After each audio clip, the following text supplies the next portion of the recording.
మంచిలంటే గుర్తొచ్చేది కంచుకోట. నాకిప్పుడు కూడా బాగా గుర్తు. యువగలం పాదయాత్ర నేను కుప్పం నియోజకవర్గంలో ప్రారంభించా.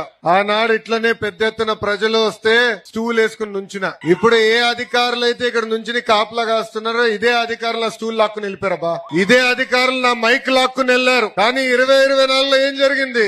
అందరు దిమ్మ తిరిగే విధంగా ప్రజా తీర్పు వచ్చింది. ఈ ప్రజా తీర్పు స్వాతంత్రం కోసం, ఈ ప్రజా తీర్పు సంక్షేమ అభివృద్ధి, 2 జోడి ఎద్దుల బండిగా నడిపించేదానికి వచ్చిన తీర్పు. భారతదేశ చరిత్రలో ఏ రాష్ట్రంలో జరగని విధంగా 94% సీట్లు తెలుగుదేశం, జనసేన, భారతీయ జనతా పార్టీ కైవసం చేసుకుంటాం జరిగింది. ప్రజలందరూ ఒక్కసారి ఆలోచించాలి. ఆనాడు మాట్లాడడానికి స్వేచ్ఛ ఉండేది కాదు. ఆనాడు బయటికి అడుగు పెట్టి ప్రజా ప్రతినిధులు కలిసే పరిస్థితి లేకుండా ఉండేది కాదు. ఆనాడు గొంతు విప్పి మాట్లాడితే కేసులు పెట్టారు. అంతెందుకు ఫేస్బుక్ లో అయ్యా ఇది అన్యాయం అని పోస్ట్ పెడితే జైలుకు పంపించారు. నేను ఈ రోజు మీ ముందర నుంచి ఉంటున్నా. ఆనాడు నా పైన 23 కేసులు పెట్టారు. భారతదేశంలో ఏ రాష్ట్రంలో హోంమంత్రి గారి పైన 23 కేసులు ఉండదు. కానీ అదే మన హోంమంత్రి అనిత గారి పైన ఆనాడు ప్రభుత్వం 23 కేసులు పెట్టారు. అనిత గారు ఆనాడు ఒక దళిత మహిళని చంపేశారని పులివందలకి వెళ్తే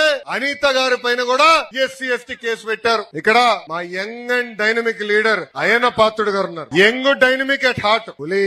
ఆనాడు ప్రజల తరపున పోరాడితే అయ్యన్న పాత్రుడు గారి పైన ఏకంగా నిర్భయ కేసు పెట్టారు. కానీ ప్రజలు వెనకాల ఉండి నడిపించారు. మాకు మీరు అండగా నిలబడ్డారు. ఏం తప్పు చేయని చంద్రబాబు నాయుడు గారిని 53 రోజులు బంధిస్తే పెద్ద ఎత్తున మీరు బయటికి వచ్చి మాకు అండగా నిలబడ్డారు. అందుకే మాలో కసి పెరిగింది. సంక్షేమం చేయాలి, అభివృద్ధి చేయాలి లక్ష్యంతో ఈ రోజు పనిచేస్తున్నాం.